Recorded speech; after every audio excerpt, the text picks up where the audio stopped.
Hello friends, welcome back to India Dharma and science with Dolly 24। I hope so guys आप सभी स्वस्थ होंगे, मस्त होंगे, ज़बरदस्त होंगे। हर रोज़ अपनी ज़िंदगी में नई नई खुशियों का वेलकम कर रहे होंगे। दोस्तों, जैसा कि स्क्रीन में आप लोगों ने पहले ही पढ़ लिया होगा, मैं आज इसी टॉपिक पे जो है वीडियो बनाने जा रही हूँ। और जब आज के टाइम पे हम सेक्स की बातें कर रहे हैं, लिव इन रिलेशनशिप की बात कर रहे हैं, इनकी बीबी उनके साथ, उनकी बीबी उनके साथ, ये सब सिस्टम चल रहा है, तो फिर इसके बारे में हम क्यों नहीं बात कर सकते? आखिर क्या ज़रूरत है कि इसको हम ऐसे बहुत ही गंदी दृष्टि से देखते हो, कहते हैं किसी को बताना नहीं, इसके बारे में किसी से बोलना नहीं। क्यों भाई, क्या प्रॉब्लम है? जब मासिक होता है, इसको आप पीरियड भी बोल सकते हैं, मासिक धर्म भी बोल सकते हैं। जब ये होता है तो इसमें एक असहनीय दर्द होता है, और वो दर्द किसी भी इंसान के लिए 5-6 दिन सहना अपने आप में बहुत बड़ी बात होती है। आप खुद सोचिए, ज़रा सी जब एक उंगली कट जाती है, उसमें ज़रा सा खून निकलता है, तब तो कितना तेज हम चिल्लाते हैं कि हाय मेरा खून गया। तो इस टाइम में कितना दर्द होता है किसी की। आप परिस्थिति को समझिए।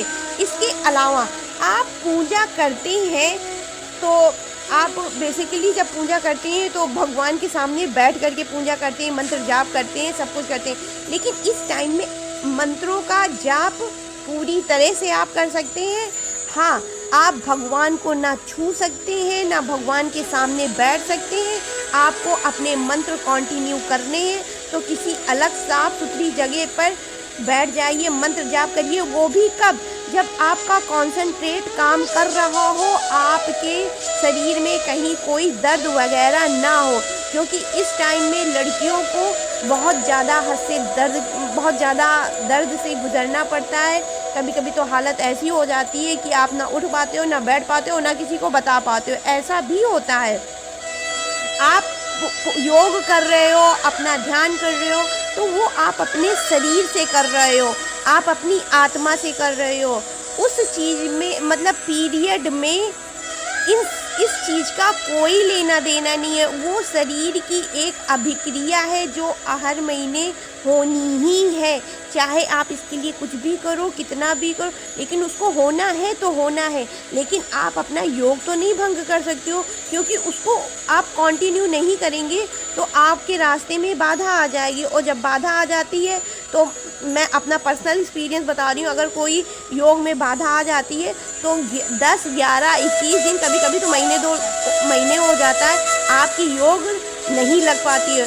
और मैं भी एक लड़की हूँ, क्या मेरा नहीं होता है? लेकिन मैं भी योग करती हूँ, क्योंकि योग कंटिन्यू होता है। योग में इन सब चीज़ों का लेना देना नहीं होता है।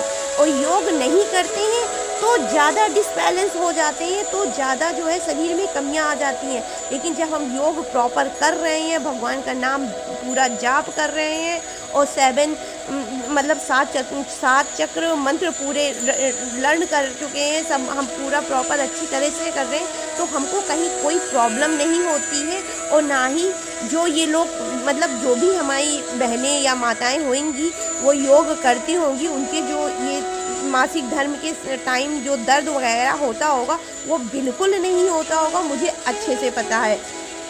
और वैसे भी कहा गया है आत्मा अमर है, अजर है। तो जब आत्मा अजर है, अमर है, तो आत्मा पवित्र भी है। और हम अपनी आत्मा से भगवान का नाम लेते हैं, ना कि किसी गलत उद्देश्य से। जब हम अपने पवित्र आत्मा से भगवान का नाम लेते हैं, तो इस मासिक धर्म या पीरियड के टाइम में कहीं कोई वर्जित नहीं है। सिर्फ आप भगवान को नहीं छू सकते हो, उनके सामने बैठ, अगर आप चाहो तो, जैसे आपका बड़ा मंदिर का कमरा हो, या मंदिर कोई ऐसी जगह हो जहाँ पे बहुत बड़ा ग्राउंड हो, तो आप दूर बैठ करके वहाँ भी भगवान का नाम जाप सकते हैं उंगलियों के माध्यम से। भाई माला नहीं छू सकते हैं, माला पवित्र होती है, तो आप उंगलियों पे अपनी, जैसे पीछे पिक में देखिए बना हुआ है, एक इंसान उंगलियों पे मंत्र जाप कर रहा है, तो आप उंगलियों पे मंत्र जाप करिए। मैं तो परमानेंट मंत्रों का जाप उंगलियों पे ही करती हूँ, और मुझे अच्छे से लर्न हो चुका है।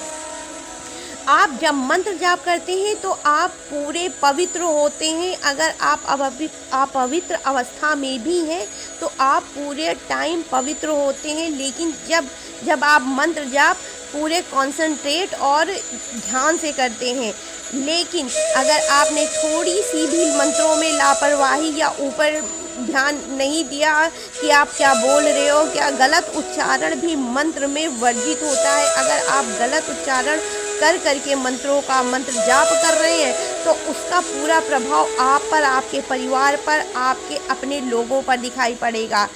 आत्मा से किया हुआ कार्य कभी भी अपवित्र नहीं होता है और ना ही कभी खराब होता है।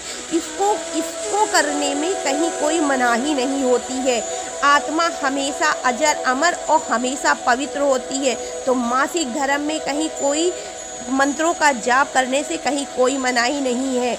गीता में भी ये लिखा हुआ है कि आत्मा हमारी अजर अमर पवित्र है और जिस चीज़ में आपके शरीर का कोई लेना देना नहीं है। अब मंत्र जाप में आप उंगलियों में कर रहे हो, माला भी नहीं छू रहे हो, सिर्फ भगवान का नाम ले रहे हो, तो इसमें कहीं कोई अपवित्रता नहीं है। इसके अलावा हमारी जो भारतीय संस्कृति है उसमें शल्य चिकित्सा बहुत ही पुरानी पद्धति है।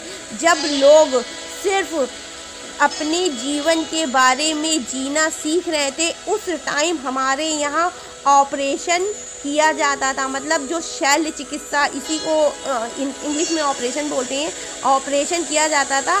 तब बाहरी लोग सिर्फ अपना जीवन जीने में लगा रहे थे कि वो कैसे अपना जीवन का यापन करें। वो सभ्यता की खोज कर रहे थे कि सभ्यता कैसे होती है, कैसे जिया जाता है।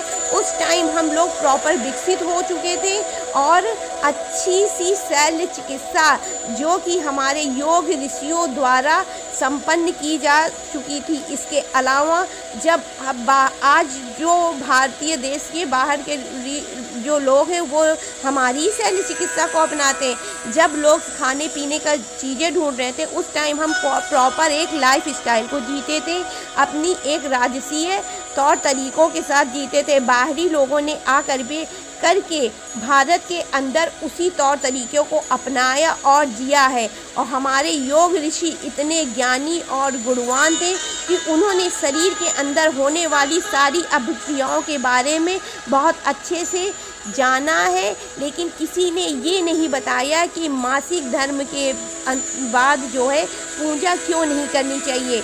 इसका मेन कारण ये होता है कि जब आप मासिक धर्म में या पीरियड के टाइम होते हैं तो आपके अंदर एस्ट्रोजन और प्रोजेस्टेरॉन, एस्ट्रोजन और प्रोजेस्टेरॉन नामक के जो है दो,